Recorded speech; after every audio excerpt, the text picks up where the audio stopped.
they get cherry picked all the way along the line. One of them gets offered one price, one gets offered another price. They pit them against each other because a couple of people, you know, the Hill group of companies doesn't want 67 acres off of that quarter over there. Other people don't want their land as part of the thing. So they'll go and pick on these guys one at a time in order, and the taxpayer's in there to pick up the tab. He gets his house bulldozed, other people get their houses bulldozed, their businesses cut through, all because they don't want to build a bypass that they spent years consulting on and building, okay? At the end of the day, Tower Road now, there's no access to it. There is no way for trucks to go to the industrial heartland of southern Saskatchewan in this current plan. Does that make any sense? We got an election coming up. Wouldn't you think taxpayers in this province would like to know the answers of why people make $6 million in a day? Why his house gets bulldozed at the whim of a sudden change, that the government hires consultants to get them out of the pickle that they're in? Why is it not a bypass? Well, look at the 3M document. They say it's right up against the city. It makes no sense. If you're going to build a bypass, and they said they presented a plan that is a true bypass.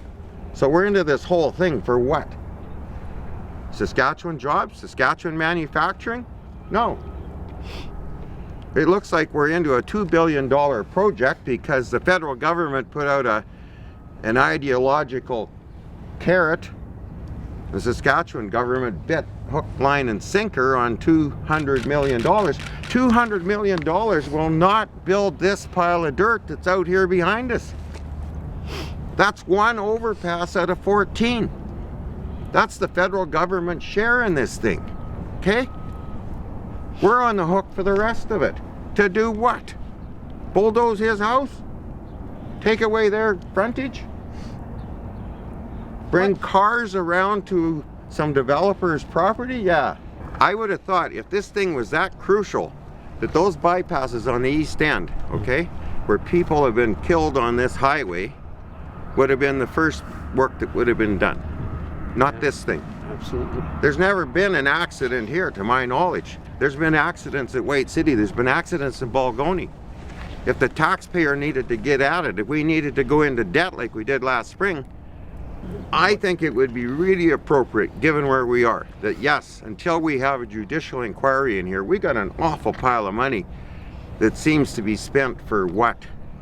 And I want to know if there was decisions made that people were going to get paid for land because of changes. I want to know what the government knows about those things. And I think Bruce would like to know too. Yeah. There is no reasonable explanation. None. I mean, where in the world is the evaluations that the Premier said he was going to bring forward to justify $6 million in a day? You know, where's the appraisal? A Premier that believed that $2 billion was going to do more than what we've seen so far wouldn't mind opening up the books. Okay? This is 30 years. You and I, our kids and our grandkids are on the hook for this pile of dirt. And I would think that if you're honest and true to what you believe in, that you'd open the books. That's why that pile of dirt should be out there at White City. That's why that pile of dirt should be at Balgony. Not here. That's where those accidents were. That's where those deaths were occurring. And that's where, if I were those people, I'd be saying to my government, what in the hell are you doing? Move this equipment. Take this equipment off of here and move it out there and start moving the dirt. Let's get those overpasses built. Let's save lives. Not here. Bulldozing his house isn't going to save any lives. Building an overpass out there will save lives.